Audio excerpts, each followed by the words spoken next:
Hello friends, welcome to the part 4 of our lecture. In this part, we're going to be looking at the integrative process. The integrative process.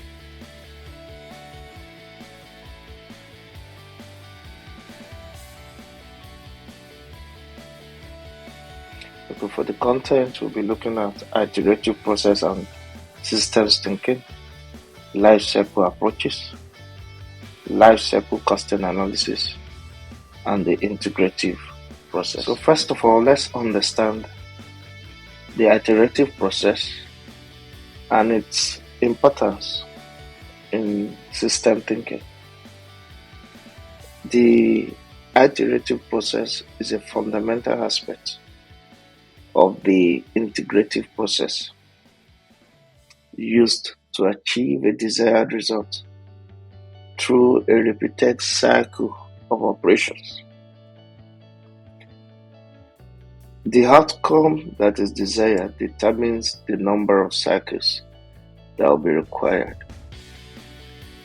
And the iterative process involves feedback loops that gives us opportunities for synergies, verifying goals, verifying ideas, and for incorporating additional strategies. It is different from the traditional linear process because it is collaborative and involves the entire team. It starts with defining specific goals, holding collaborative meetings, researching related ideas and concepts, bringing the team together to agree on opportunities for synergies in order to avoid trade-offs, and then setting new goals based on the outcomes of the repeated meetings, and then continuing that cycle within a defined lifeline. The implementation for the project begins when the team has determined that the outcome is clear and it's sufficient. Like I mentioned, it is important for clear goals to be established during the pre-design and design phases. The pre-design, the planning, and design phases. The importance of establishing these goals is that it will guide the activities of all parties during the design phase. Awareness sessions should be conducted to ensure that all the team members understand what the iterative process is all about and how to address issues in a repeated cycle.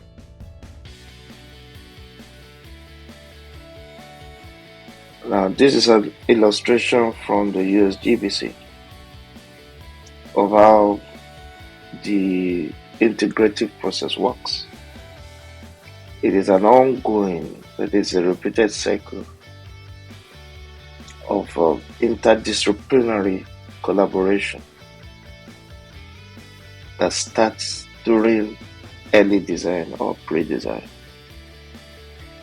And then you see the different stakeholders, almost everyone that can be affected or that believes he or she is affected by the development of the project is carried along at this stage where key elements of the project would be determined. So that's how important the integrative process is. Now, in that process, there are things to look out for. For example, and you should take note of this because in your examination, you may be asked to say something about leverage points. Now, leverage points are key areas in a complex system where a small change can lead to a significant impact. Think of a vehicle that is in motion and the impact, engaging the gear from one level to another could have on no matter what the size of the vehicle is. Now, that is what a leverage point looks like. It's a right point, a point of intervention that determines in a larger proportion compared to the size of the intervention the outcome. The outcome is usually more substantial than what the action may look like.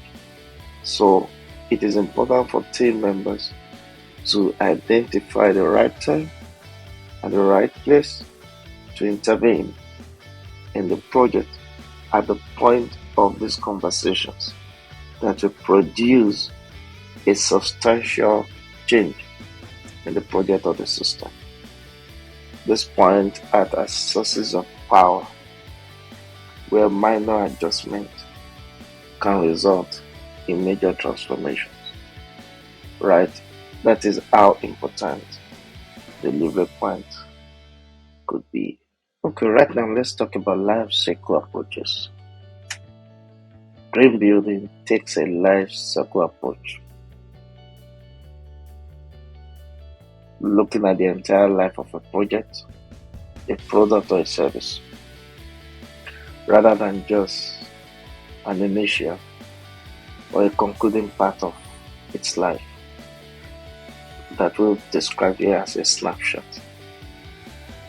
This approach ensures that communities and buildings are created to last, and this is achieved by paying attention to all the stages of the life of the building, from pre-design decisions up to demolition and reuse.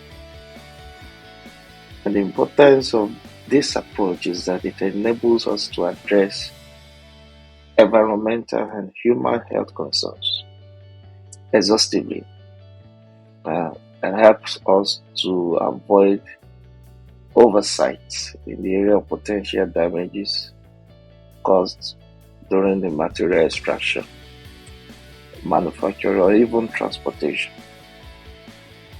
For instance, focusing solely on energy efficiency during product use may ignore the environmental impact of its transportation or raw material extraction. They must be considered holistically. Similarly, a product's high recycled content may not necessarily translate to high energy efficiency. We need to be very specific in identifying the contributions of every decision we make to the process of analyzing the life cycle impact of a product or a project. In green building projects, embodied energy, performance, and adaptability must be considered. So the life cycle approach is, say, an approach that puts everything that the triple bottom line will be interested in into cognizance when decisions are being taken in the interest of the project. Right? The life cycle thinking aims to reduce a product's environmental impact and improve its performance throughout its entire life cycle. And that includes at the point of extracting the material. Now, what is life cycle assessment? That is a method to evaluate environmental impact of products, and it is also known as the cradle, which is extraction to grave analysis, and that could be demolition or reuse. Cradle to grave analysis. And you need to pay attention to this. You could be asked, what does the cradle to grave analysis interpret? That's talking about the life cycle assessment. It's a method to assess the environmental impact of a product throughout all stages of its life cycle, from when it's created to when it's disposed. And this is important because this gives us opportunity to analyze the possible environmental and sustainable impacts of such products before decisions are taken. So it's a good way to evaluate the environmental impact of products. Now, what are the phases of life cycle assessment? There are 4 components of the life cycle assessment based on the highest standards. And I'll be speaking to the 4 of them. 1. The goals and the scope must be defined. We must define what is the purpose of the life cycle assessment and what are the expected results, and in what measure of detail are we expecting those results. Secondly, analyze the stages of production for extractions and emissions. We quantify the energy and raw material inputs and environmental releases at each stage of production. So this is essentially about taking inventory of how much is going into the extraction and how much emissions is the process contributing, so that proper analysis can be done later on. Now, upon taking the inventory, it is now time to evaluate the potential environmental impacts associated with the energy and the raw material inputs. We've said it before that every event, every individual, every organization has what we call carbon footprint. Every activity that contributes in no matter what the measure is, to the climate change issues must be properly tracked and account must be given.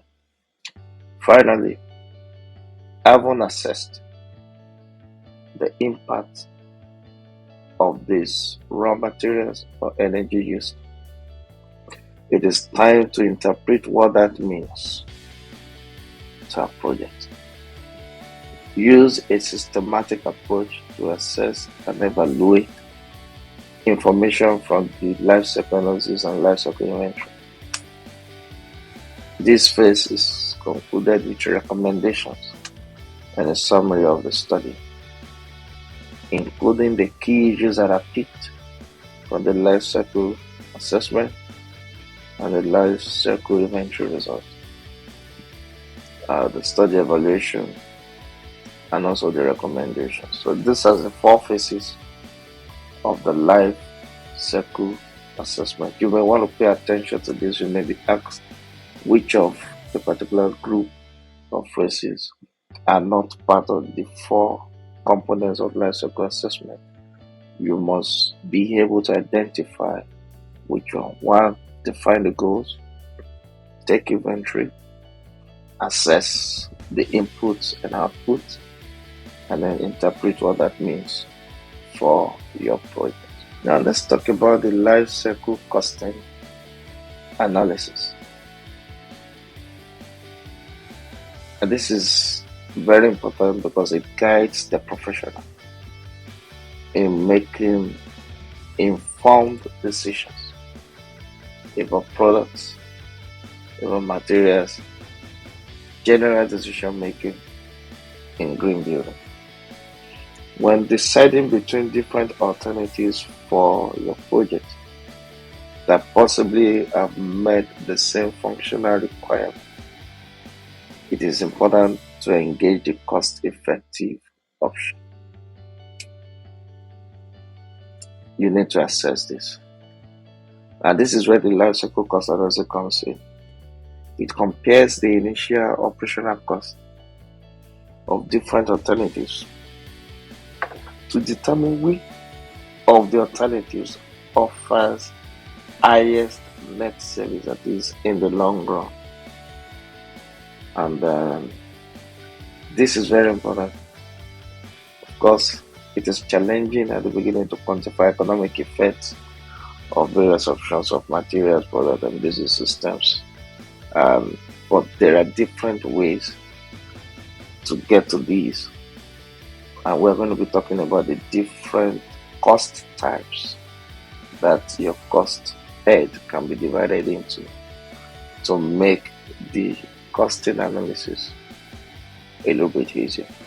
The first will be the initial cost, that is the capital investment that is needed to procure the product, to construct the project, or to build an equipment. What is that cost that is making that project a reality in the first place?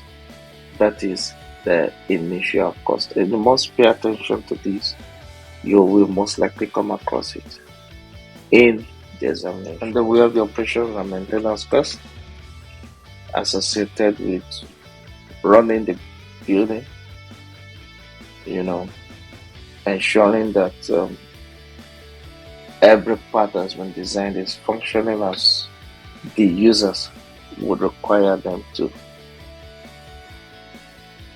We have the fuel cost, which is primarily about providing electricity for the building. We have disposal costs. We have finance, statutory fees, charges, taxes, and so on. And then we have the non-monetary benefits.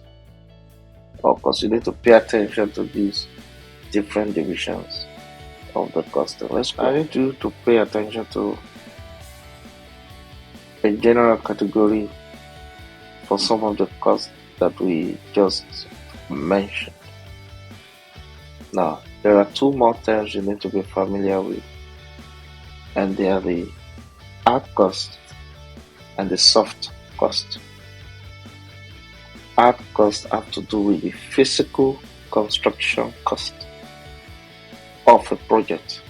It could be cost for excavation of the site, materials used, that's the building materials, cost for providing landscaping, maybe fixtures, products, sanitary wares, think of it, electrical fittings, and all that. Now, these are physical elements of the project that are measurable. The cost that got those things sorted is the hard cost. Okay. Then we have the soft cost. Now, these are fees that are not physical, and they could include consultancy fees, architectural consultancy, structural consultancy. It could also involve the charges we mentioned, taxes we mentioned, even the cost for procuring your LEED certification, and some others. So you may want to pay attention to this. This is not part of the 6 that we mentioned earlier. All the 6 we mentioned earlier can be grouped into either of these 2 types of cost. Okay, let's go ahead. Now, under integrative process, we want to be looking at the conventional building process. The conventional building process relies on a linear structure and entails collaboration and decision making with relevant stakeholders. It is constrained and it progresses without considering new findings. It is like a one-way traffic. Although it may appear to be less time consuming, it provides little or no opportunities for synergies. And this can translate to missed targets, functional problems, and emphasis on upfront cost.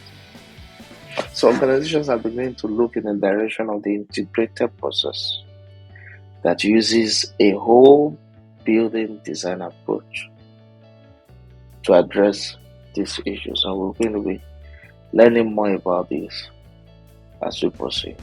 Now, what is that whole building design approach? That it views the building as a system with full integration between project team members and better decision making. This approach consists of integrated design approach and an integrated team process. This demands that all stakeholders should take a look at the project objectives, the proposed building materials, the products, the assemblies from many different perspectives to promote a more synergetic and collaborative approach. This approach is saying nothing is cast in stone until all parties have considered all the options and that we are convinced that we are coming up with the best decision in the interest of the project. And here you have specific information about the integrative process and how it operates, the two main components. You need to pay attention to this as it may come through your way in your examination. So let's proceed. Now we said a lot about the integrative process. It's time to talk about the reasons why this is the way to go. One, it helps you to set realistic expectations for performance and sustainability because all the necessary parties were consulted. It educates building developers and designers about the rapidly evolving market. So through the process of constant, interaction, you get to know new discoveries that impact on your initial knowledge of your field. And this process also emphasizes adaptability and flexibility throughout the entire life cycle. So like I said before, nothing is cast in stone. The objective is what defines the decision making. Number 4, it addresses increasing requirements resulting from high complexity. And by so doing, it clears out any discrepancy between the different professions or the different specializations represented. Number 5, it helps to cut out excessive costs resulting from isolated decisions. So it is a flexible approach that changes over time, improves learning and sustainable features rather than a fixed or predetermined sequence of steps. There are design objectives of the integrative process. These are some of the key objectives you want to note. Accessibility and security is to ensure that the building is easily accessible to occupants and visitors as well, while adhering to the principles that have been set out by the reference standards to ensure that adequate security measures are in place. Also, it intends to promote cost-effective and sustainable material solutions within the project budget while performing a life cost analysis. Operationally is to ensure that the building delivers as intended during the O&M after occupancy, and is to take necessary measures to preserve, conserve, and rehabilitate maybe where it's located in sensitive areas like floodplain, greenfield, and all that. So these are the design objectives of the integrative process. Take note of the fact that the benefits of the importance, while they may be close to this, but these are more specific design objectives that you must take note of concerning the integrative process. Also, after preservation, we talk about productivity. To create a healthy and comfortable indoor environment that boost occupant wellness and productivity. Incorporate environmental strategies and measures into the building design and construction. So points are awarded to projects that achieve credit in various categories covering design objectives. And so pay attention to this. It will be useful. The integrative process has three phases, and it's the discovery phase, which is the initial phase that takes place during the pre-design. We have the implementation phase, and I need to mention to you that the discovery phase, you may be asked, there's a reference standard that you must pay attention to, which is the ANSI Consensus National Standard Guide for Design and Construction of Sustainable Buildings and Communities. I'll try as much as possible that when we come across reference standards that are related to various subject matter, I draw your attention to it for you to note it against the topical issues. And the second phase is the implementation. This is where the design and construction takes place. All the system interactions that happen at pre-design, this is where they are implemented. Finally, the third phase is the operations, maintenance, performance, and so on of the building.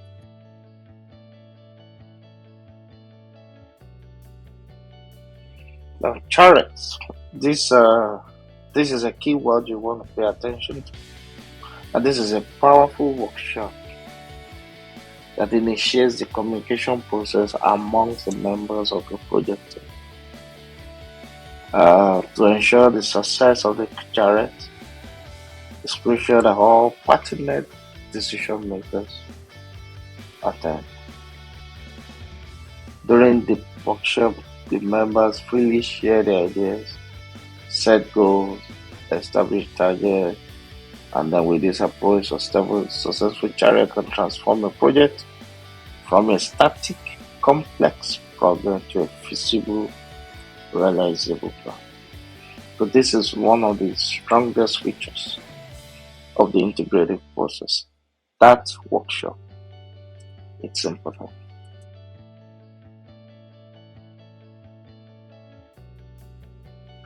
Okay, so here we are going to be talking about the different phases of the integrated design process, and I like to pay attention as we make progress together.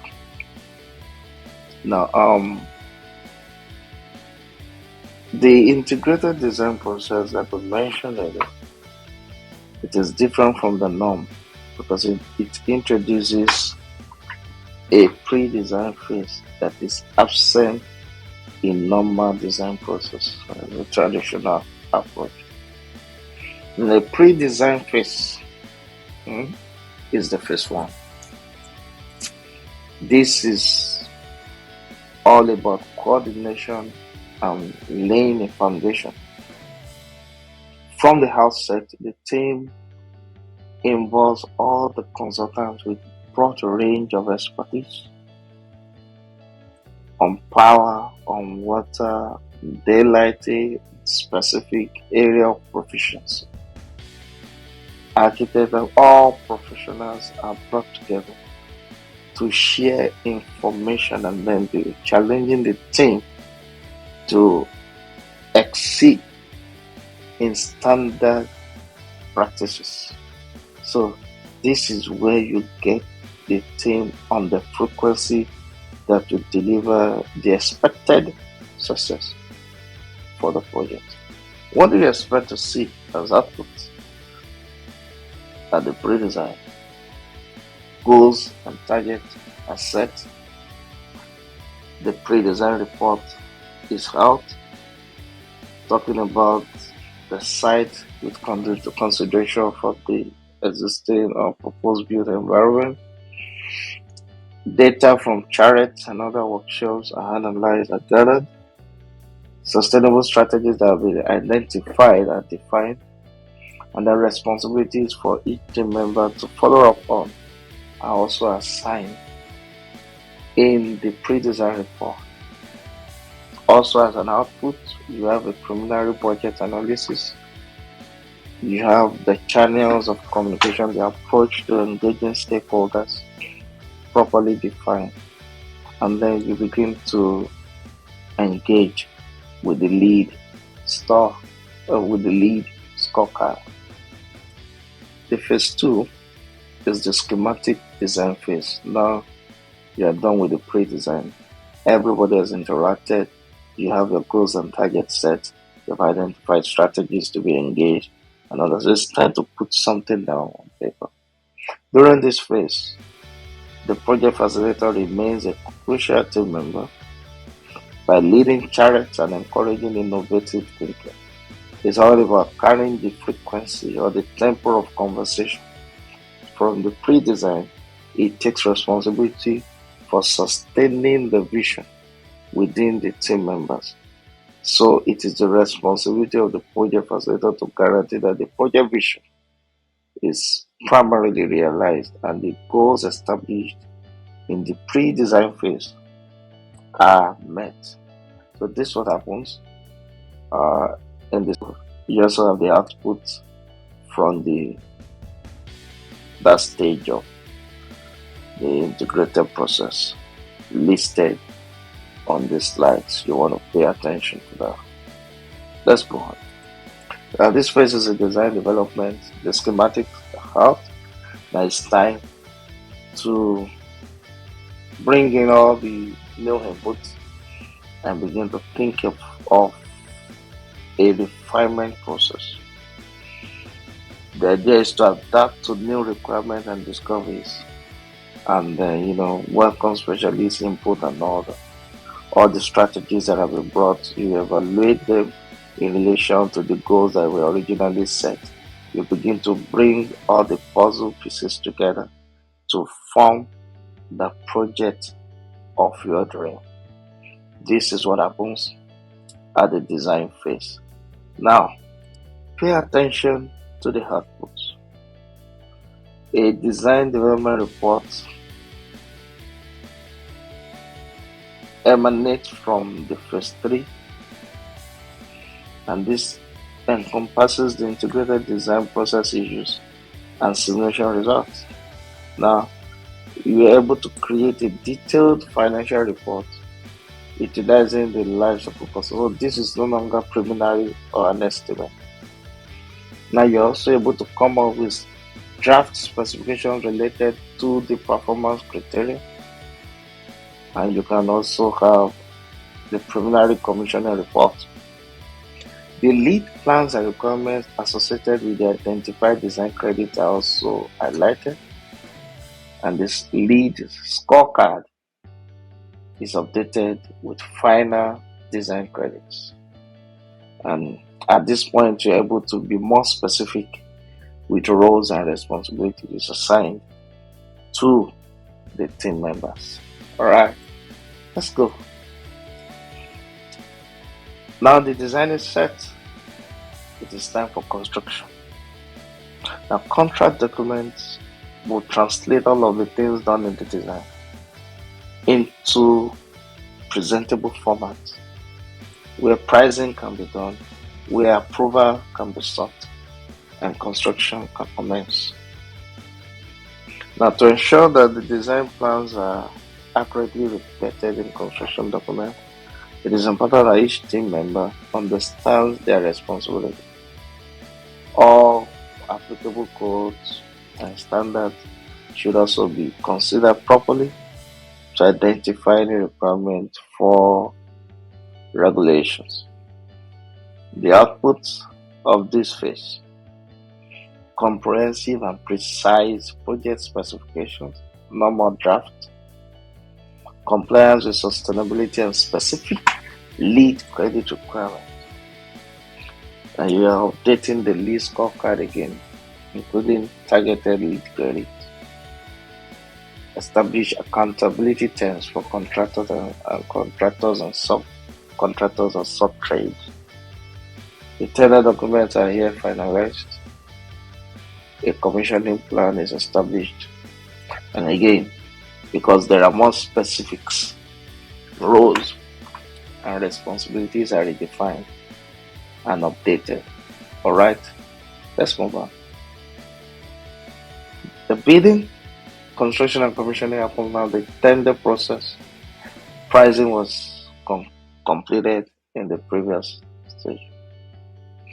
The contractor assumes a critical position as the primary individual responsible for translating the design into reality in this phase. Right? Don't forget, the selection of qualified contractors is key. It's vital in bringing the project from concept to reality.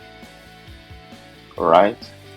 Because when this phase is completed, we expected to have a finished, fully functional, and well-commissioned building ready for use. Right?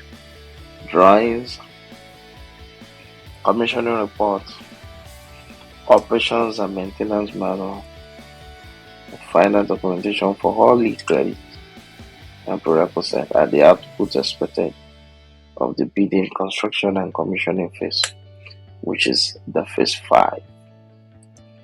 So your building is delivered. What's next? Operations. And this phase relies heavily on the fact that the building was properly completed and documentation properly done, especially of the commissioning process, because it will guide the use of the building. During this stage, the commissioning agent will be responsible for performing follow-up commission, as well as defining a measurement and verification system for energy and water consumption. Together with the building owner, it will ensure that the building occupants and operators, especially the maintenance staff, are adequately informed to enable efficient use and operation of the building. What are the outputs? Preparation and distribution of training and education materials, collection and analysis of measurement and verification data, of course, from the meters, maybe energy meter, water meter installed, and all that. Completion and submission of commissioning documentation. And these are the outputs expected from these phases. Let's go on. After occupancy, we have the long-term building operation, which is post-occupancy.